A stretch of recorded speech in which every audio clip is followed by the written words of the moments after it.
절대 제자라는 제목으로 하나님의 말씀을 통한 약속을 갖도록 하겠습니다. 난세에 영웅이 난다고 합니다. 어려운 세상 가운데 국가를 위하여 또 많은 사람들을 위하여 일어나는 또 다른 사람들이 있다는 말이 되겠습니다. 그런데 세상이 말하는 영웅, 불신자들이 말하는 영웅은 개인의 이익과 또는 국가의 유익을 위하여 수많은 사람들을 죽이는 형태로 나타나게 됩니다. 그래서 교과에서 기록되어 있거나 역사에 기록되어 있는 영웅이라는 사람들을 분석해 보면 수많은 사람들을 죽인 살인자들입니다. 이것은 성경이 말씀하고 있는 영웅과 굉장히 반대되는 부분인 것입니다. 성경에서 말씀하고 있는 영웅들 또한 어려울 때, 난세에 드러나게 됩니다. 우리가 흔히 말하는 7 렘넌트들, 성경의 역사에 나와 있는 중요할 때마다 하나님께 쓰임받은 이와 같은 믿음의 영웅들, 이분들 또한 평안할 때는 그냥 우리와 비슷한 한 신자였고 하나님의 백성들이었던 것입니다. 그런데 언약을 가지고 있고 하나님의 복음을 가지고 있었던 이분들에게 난세가 들어오게 된 것입니다. 그럴 때 본인들은 원치 않았음에도 불구하고 이 믿음의 영웅들 속에 들어가 있었던 하나님의 말씀, 하나님의 복음이 시대를 살리는 증거로 나타나게 됐던 것입니다. 난세의 영웅이 난다는 말과 같이 어려울 때 절대 제자가 드러나게 됩니다. 고요한 날 알곡과 쭉정이가 섞여 있어도 구별이 거의 안 됩니다. 그런데 세찬 바람이 불어오게 되면 쭉정이는 자기가 전혀 원하지 않음에도 불구하고 날아가 버리게 됩니다. 그런데 반면 알곡은 역시 자기가 원하지 않음에도 불구하고 세찬 바람에 날아가지 않고 그 자리에 고스란히 남게 되는 것입니다. 차이는 쭉정이는 비어 있다는 것에 있습니다. 알곡은 무엇인가 채워져 있다는 것입니다. 어려울 때 절대 제자들이 드러나게 되는데 반대로 어려울 때 자기가 원하지 않는 영적 이 쭉정이들은 날아가게 되는 것입니다. 차이는 비어 있어서 그렇습니다. 쭉정이는 하나님의 생명, 하나님의 말씀, 하나님의 복음이 없기 때문에 세찬 영적인 태풍이 불어오게 되면 자신이 원하지도 않음에도 불구하고 날아가게 되는 것입니다. 그런데 알곡은 하나님의 말씀, 하나님의 생명, 하나님의 복음이 담겨져 있기 때문에 영적인 태풍이 몰아쳐도 날아가지 않고 그 자리를 지킬 수 있게 되더라는 것입니다. 사실상 영적 태풍을 맞은 것 같습니다. 코로나19 감염병이라는 태풍을 맞은 것 같습니다. 그런데 성도 여러분, 기억하셔야 됩니다. 성경을 통해서 확인할 수 있는 부분은 지금 영적인 태풍이 아니라는 겁니다. 이 정도의 부분은 영적인 산란바람입니다. 이 영적 산란바람이 부는데도 불구하고 날아가 버리는 안타까운 영혼들이 많이 있을 것 같습니다.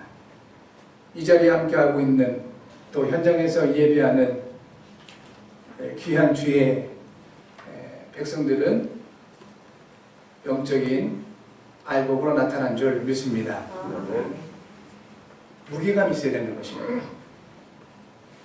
뭔가 없으면 날아가 버려요. 우리나라 속담에 빈수레가 요란하다고 합니다. 여러분, 이와 같은 어려운 시기에 우리의 신앙을 점검할 수 있어야 되겠습니다. 이 같은 난세에 우리의 삶도 정비하고 또 정리할 필요도 있습니다. 내가 영적인 쭉정이로 살아왔던가 혹은 영적인 알곡으로 살아왔던지 점검을 할 필요가 있겠습니다. 간단하게 점검할 수 있는 내용은 이것입니다. 이 영적인 살랑바람이 불어오는 이때에 내가 지금 중심이 어떠하냐 이것입니다. 믿음을 떠나서 날아가 버린 상태냐, 여러분 안에 하나님의 언약 그리스도가 분명히 자리 잡고 있음이 확인되는지, 아니면 그분이 사라져 버리셨는지 점검을 할 필요가 있겠습니다. 외적인 점검을 할 수 있습니다. 이와 같은 여러 가지 어려움이 있을 때 영적인 축정이 된 모습에 있는 사람들의 공통점 중에 하나가 뭐냐면 굉장히 지나치게 두려워하고 불안해합니다. 불신앙하는 거죠. 믿는 구석이 있는 사람들은 그렇게 두려워하거나 불안해하지 않습니다. 그렇다고 함부로 방종하자는 말이 아닙니다. 조심할 것은 조심하고 대비할 것은 대비하고, 그리고 특별히 배려할 수 있어야 됩니다. 마스크는 나를 위한 것이기도 하지만 남을 위한 배려라고 하지 않습니까? 그런데 이러한 부분들이 안 되는 분들은 불평이 많아요. 뭔가 이렇게 불평하고 원망하고 이런 모습들이 나타나게 되더라는 것입니다. 이것은 내가 원하지 않아도 나타나는 현상들입니다. 영적 축정이. 그러면 약간의 영적인 바람이 불어도 날아가 버릴 수밖에 없다는 것입니다. 절대 제자, 이 은혜와 축복을 누릴 수 있는 분들은 알곡의 증거를 가지고 있는 분들이 것입니다. 그래서 정체성을 회복하고 더 무게감 있게 현장에서 하나님의 생명을 누리셔야 되겠습니다. 성도 여러분, 여러분과 그리스도께서 함께 하십니다. 그리스도는 절대로 가벼우신 분이 아닌 것입니다. 하나님의 언약은 가벼운 것이 아닌 겁니다. 어떤 영적인 태풍이 몰아쳐도 우리를 든든하게 견디게 하시는 힘이 그리스도 안에 있습니다. 어떤 태풍이, 영적인 태풍이 몰아쳐도 우리를 그 자리에 든든히 버티게끔 할 수 있는 힘을 하나님께서 복음과 언약을 통하여 주시는 것입니다. 그런데 중요한 것은 알곡이 아무리 보기 좋게 드러나 있다 할지라도 드러나 있으면 알곡으로 끝나는 것입니다. 작년 가을에 등산을 갔는데 등산길에 도토리, 아주 반딱반딱 햇살에 빛나는 도토리를 본 적이 있었습니다. 너무 보기도 예쁘고 해서 주워 왔습니다. 그 보기 좋은 그 알곡, 도토리 드러나 있으면요 그냥 알곡으로 끝나버립니다. 그 도토리는 절대로 싹을 틔우거나 또 다른 열매를 맺을 수가 없게 됩니다. 알곡의 본연의 사명, 알곡의 본질은 또 다른 열매에 있습니다. 그런데 알곡이 이렇게 아주 어여쁘게 드러나 있기만 하면 결국은 싹을 틔울 수도 없고 또 다른 열매를 맺을 수도 없는 것입니다. 도토리나 곡식이 아무리 알곡이랄지라도 땅에 묻힐 때 싹을 틔울 수가 있습니다. 더 중요한 내용이 있습니다. 이 알곡이 땅에 묻혔을 때 자기 자신을 거름 삼아서 싹을 틔웁니다. 알곡이 땅속에 묻혔는데 그대로 그 모습 그대로 고집하고 주장하면, 다시 말하면 썩어지지 않으면 싹을 틔울 수가 없습니다. 알곡은 땅에 묻히고 자기 자신을 거름 삼아서 싹을 틔우고 자라나서 열매를 맺을 수 있다는 것입니다. 그렇다면 영적 알곡인 우리들은 어떻게 하면 될까요?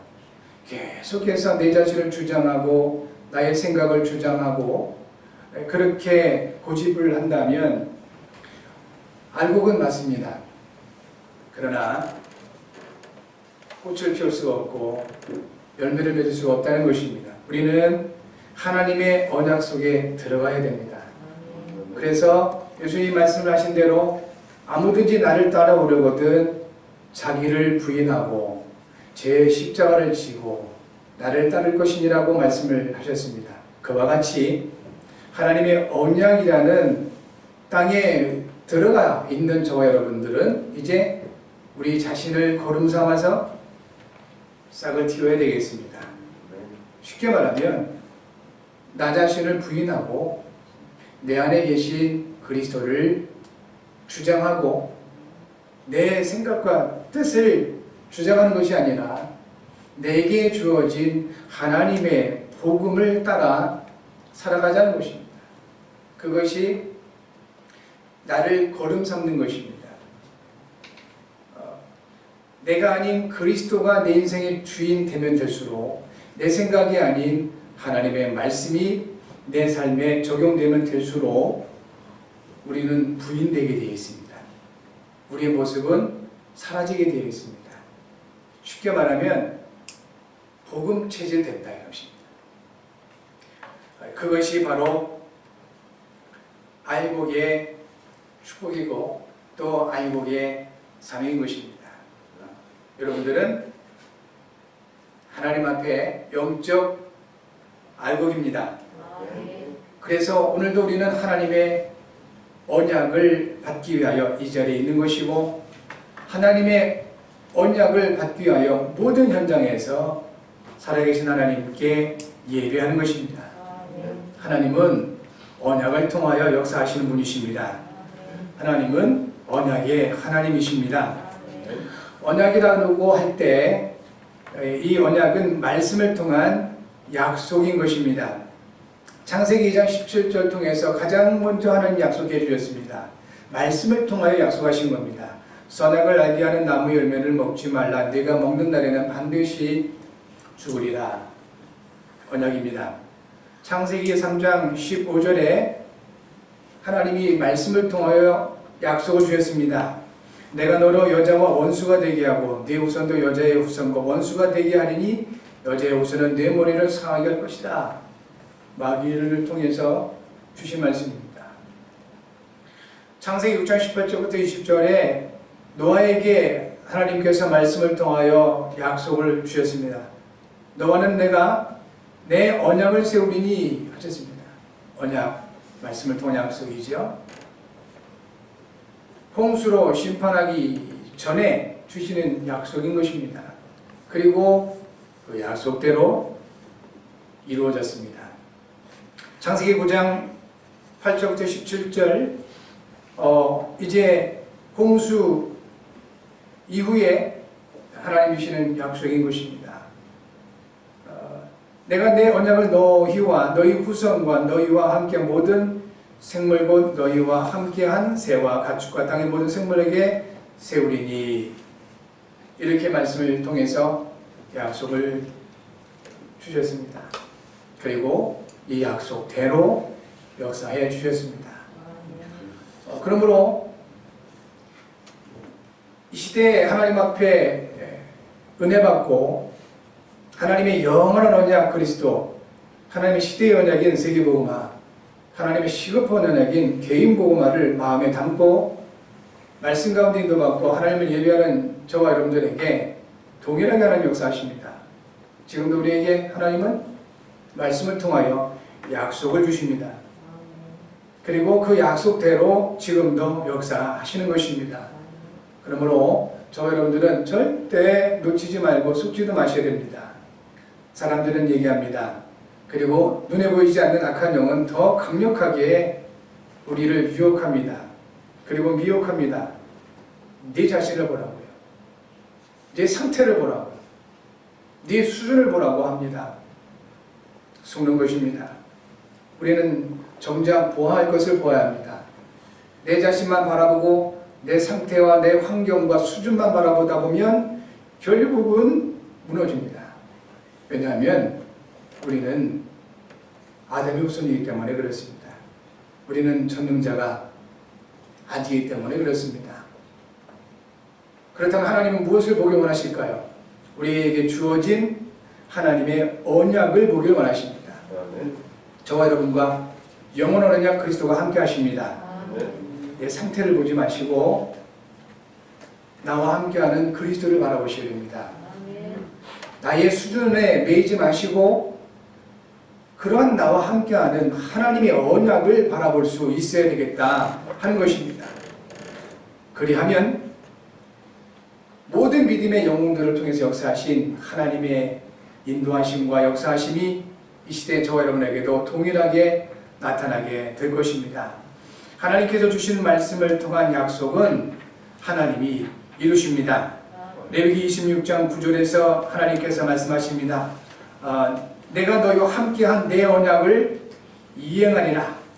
시편 1편 1절부터 3절 복 있는 사람에 대해서 말씀을 하십니다. 결론이 뭐냐면 복 있는 사람은 주야로 여호와의 율법을 묵상하는 자다 하는 것입니다.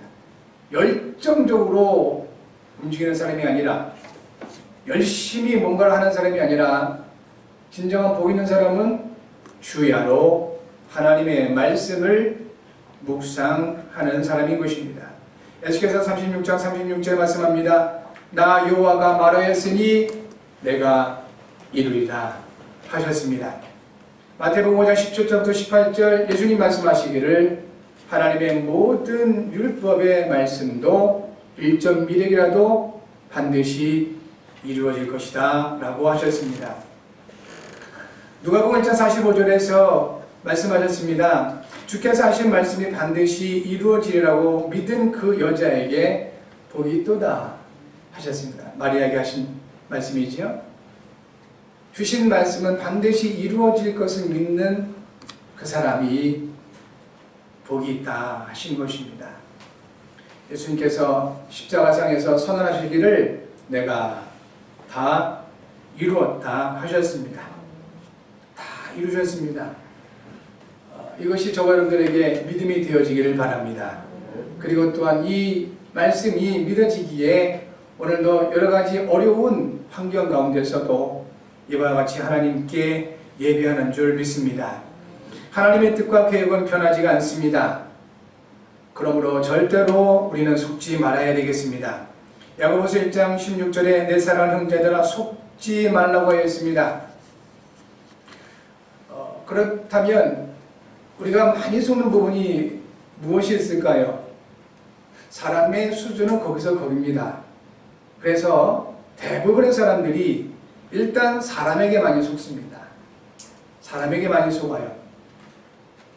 그래서 믿었던 사람에게 발등을 찍히기도 하고 여러 가지 어려움을 당하기도 하고 상처를 받기도 합니다. 사람에게 속습니다. 그리고 두 번째는 사건이나 문제에 쉽게 속습니다. 그리고 가장 많이 속는 것이 자신에게 속습니다. 내 생각, 내 뜻, 내가 가지고 있는 지식, 나의 경험 이런 부분들에 많이 속습니다. 속지 말아야 되겠습니다. 사람이나 사건이나 자신의 생각만 쳐다보게 되면 속을 수밖에 없는 것입니다. 그래서 오늘도 하나님 말씀하십니다.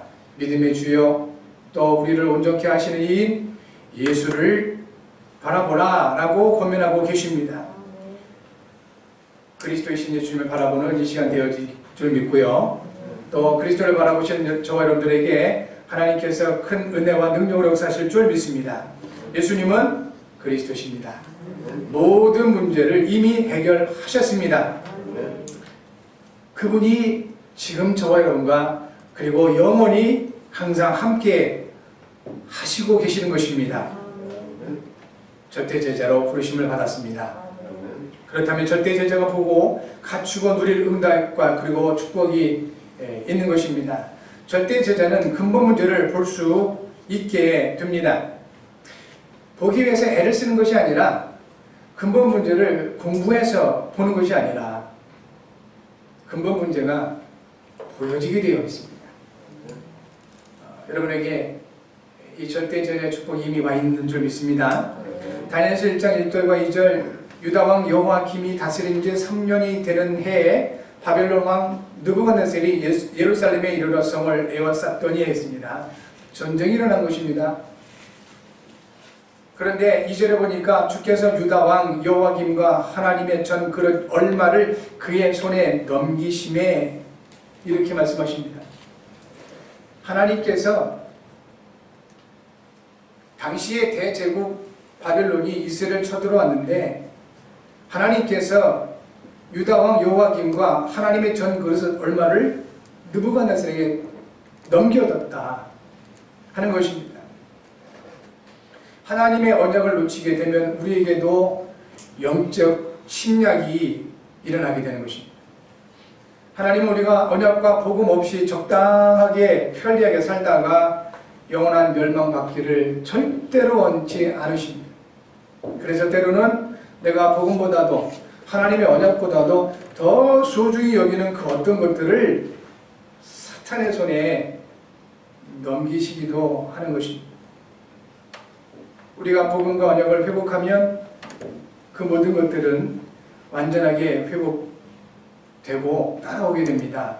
그러므로 저와 여러분들은 하나님이 주신 그 어떤 것들, 하나님의 응답이나 하나님의 축복이나 또 하나님이 주시는 그런 은혜, 여기에 마음을 두실 것이 아니라 그 모든 것을 주시는 하나님께 우리의 마음을 두어야 되겠습니다.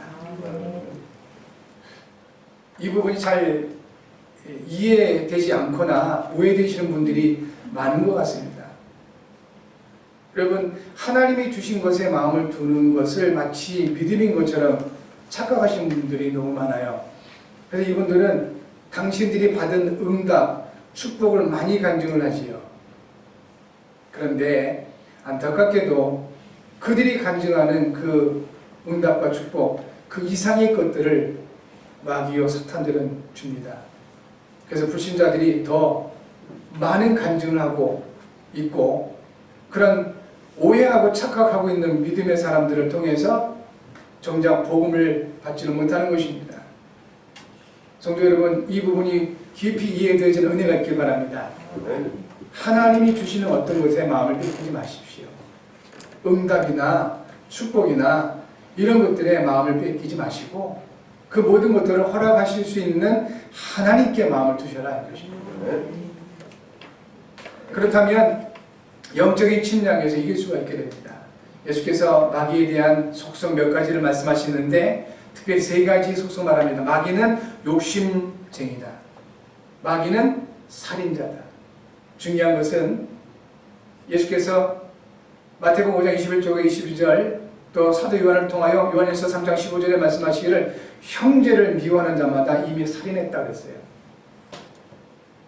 마귀가 그리스도 안에 있는 형제를 미워하게 만듭니다. 이거 영적인 살인이라고 하시는 겁니다. 이게 마귀가 역사하는 거예요. 그래서 혹시 그리스도 안에 있는 형제와 자매, 사람이 미워질 때, 성도가 미워질 때 여러분 점검을 잘 하셔야 됩니다. 내가 영적인 살인을 하고 있구나. 더 무서운 것은 내가 마귀에게 지금 잡혀 있구나. 이겁니다. 벗어나셔야 되겠지요. 그래서 속지 말라고 하시는 것입니다. 마귀의 속성 살인입니다. 미움인 것입니다. 마귀의 속성 세 번째가 거짓입니다. 거짓의 압이라고 하였습니다. 그래서 죄에 빠지게 만드는 겁니다. 하나님을 멀리하게 만드는 것입니다. 하나님의 언약을 받아들이지 못하게 만드는 것입니다. 결국 하나님 떠나 지옥 백성 만드는 것이 이것이 근본 문제다 하는 것입니다. 성도 여러분, 우리는 이미 알고 있습니다. 모든 만물은 하나님의 말씀으로 지어진 것을 알고 있고 믿고 있습니다. 절대 제자는 보이지 않는 근본 문제를 보게 되는 것입니다. 그리고 눈에 보이는 것에 집착하는 것이 아니라 눈에 보이지 않는 것을 볼 수 있는 사람들이 바로 절대 제자인 것입니다. 고린도후서 4장 18절 말씀에 우리가 주목하는 것은 보이는 것이 아니요 보이지 않는 것이라 했습니다. 사람이든 사건과 문제이든 환경이든 여러분 드러나 있는 것에 흔들리지 마시고 보이지 않는 근본적인 부분을 볼 수 있는 영적 눈이 열려지시기를 바랍니다. 전 세계적인 이런 감염병 분명히 재앙이기도 합니다. 그런데요, 이스라엘 백성, 언약의 백성인데 애굽의 노예로 잡혀갔었습니다. 노예가 되었었습니다. 그럴 때 모세라는 믿음의 영웅을 세우시고 하나님께서 말씀을 통하여 역사하셨습니다. 하나님의 역사입니다. 애굽에 10가지 재앙이 일어났습니다. 그런데요, 똑같은 사건인데 언약의 백성들에게는 그것이 재앙이 아니라 하나님의 계획이었었습니다. 성도 여러분, 이 상황을 어떻게 받아들이고 계십니까? 너무 지나치게 힘들고 무섭고 두렵게 받아들여지고 있습니까? 아니면 이런 가운데 하나님의 계획을 찾고 하나님 앞에 우리 자신을 점검하고 정리하고 계십니까? 분명히 재앙이지만 언약을 가지고 있는 저와 여러분들에게는 또 다른 하나님의 축복이고 또 다른 하나님의 시간표인 것입니다. 근본적인 부분을 보시라는 겁니다. 눈에 보이지 않는 부분을 볼 수 있는 저와 여러분 되셔야 되겠습니다. 절대제자입니다. 절대제자는 두 번째 성경적인 근거 있는 객관성과 주관성이 분명해야 되는 것입니다. 근거 있는 주관성과 객관성인 것입니다. 사드락과 메삭과 아벳느고 이 세 소년이 어릴 때 전쟁포로로 잡혀갔습니다. 귀족이었고 왕족이었었습니다. 이런 세 사람이 이제 바벨론으로부터 정치적으로 정략적으로 교육을 받게 됩니다. 그래서 이 바벨론을 위해서 일하게 되죠. 그런 이들이 느부갓네살이 큰 금심상을 만들어 놓고 그 앞에 절하라고 요구를 받습니다. 우상숭배를 강요받는 것이지요. 이럴 때 이 사람들의 중심이 나오는 겁니다. 평상시 때는 몰랐던 거예요. 이 세 사람 위에도 수많은 아이들이 전쟁포로로 바벨론으로 끌려갔습니다. 그런데 다니엘서에서는 특별히 다니엘과 이 세 친구가 드러납니다. 그럼 다른 소년들은 뭐였을까요? 여기서 차이가 나는 것입니다. 평상시 때는 이 다니엘과 세 친구도 다른 아이들과 비슷했겠죠. 뭐 같다고 생각이 되어졌겠죠. 그런데 영적인 큰 환란, 태풍이 들어왔을 때 이때 드러나는 것입니다. 여러분, 지금 이 시대가 바로 하나님이 절대 제자된 여러분을 세워가는 시간인 줄 믿습니다. 그렇다면 이럴 때 영적인 객관성과 주관성을 갖춰야 된다 하는 것입니다. 객관성이 없이 주관성을 가지면 고집불통이 되는 것입니다. 이 세 친구가 금신상 앞에 절할 수 없다라고 한 것이 고집이겠습니까? 아닙니다. 고집부린 게 아닌 겁니다. 이들에게는 분명한 이 주관성이 있었던 겁니다. 우상숭배를 하면 안 되는 분명한 이유가 있고 내용이 있었던 것입니다. 그런데 반대로 주관성이 없이 객관성만 있으면 기준이 없는 사람이 되는 것입니다. 그래서 아무에게도 영향 줄 수 없습니다. 이러면 이렇게, 저러면 저렇게, 이렇게 되어버리는 것이죠. 저와 여러분들은 하나님의 언약을 통하여 성경적인 객관성과 주관성을 가지고 있어야 되겠습니다. 이것이 절대제자의 모습이다 하는 것입니다. 하나님의 언약에 중심을 두고 현실에 동화되는 것이 아니라 적응하면서 하나님의 인도를 받는 것입니다. 많은 사람들이 동화되어 버린 겁니다. 다니엘과 이 세 친구들은 똑같이 왕족이고 귀족 중에 뽑혀서 바벨론으로 끌려갔지만 바벨론 문화, 바벨론의 모든 환경에 동화되어 버린 것입니다. 그러니까 우상숭배를 할 수밖에 없는 거죠. 그러나 이 다니엘과 이 세 친구는 바벨론 문화와 정치와 모든 것에 동화되어 버린 것이 아니라 적응을 했습니다. 그런데 이게 객관성이죠. 이들에게는 다른 사람에게 없었던 한 내용이 있었던 겁니다. 하나님의 언약. 우리나라가 왜 망했는데 언약을 놓치고 우상 숭배하다가 이렇게 망했는데 그 하나님의 언약이 분명하게 있었던 겁니다. 영적인 주관성인 것입니다. 저와 여러분들에게도 이 같은 하나님의 큰 은혜가 이미 와 있는 것입니다. 마지막 세 번째, 절대제자는 이유가 분명해야 하고 또 이유가 없어야 되겠습니다. 다니엘서 3장 17절부터 18절 이렇게 말합니다. 왕이여 우리가 섬기는 하나님이 계시다면 우리를 맹렬히 타는 불물불에서 분물불 가운데서 능히 건져내시겠고 왕의 손에서도 건져내시리다. 그렇게 하지 아니하실지라도 왕이여 우리가 왕이신 대로 섬기지도 아니하고 왕이 세우신 금신상에 절하지도 아니할 줄을 아옵소서 하랬습니다. 사드락과 메삭과 아벳느고가 우상 숭배를 거절한 이유가 있었던 것입니다. 우상을 숭배하면 엄청난 영적 문제가 일어나기 때문에 죽음의 위협에도 우상 숭배를 거절했던 것입니다. 그들은 우상을 숭배하는 것은 하나님을 모욕하는 것이라는 것을 잘 알았기 때문에 이유 없이 우상 숭배를 거절했습니다. 그리고 이유 없이 분명하게 죽을 수 있는데 그 죽음을 받아들였던 것입니다. 절대적인 이유를 가지고 왕의 말에 거절한 것입니다. 왕이 미워서도 아니고 정치적으로 이렇게 의견이 안 맞아서도 아닌 것입니다. 분명한 이유가 있었던 겁니다. 그래서 우상숭배를 거절한 것입니다. 그리고 분명한 이유가 있었습니다. 우상숭배 거절하면 죽을 줄 알았습니다. 불 속에 던져졌습니다. 그럼에도 불구하고 이유 없이 자신들의 죽음을 받아들였던 것입니다.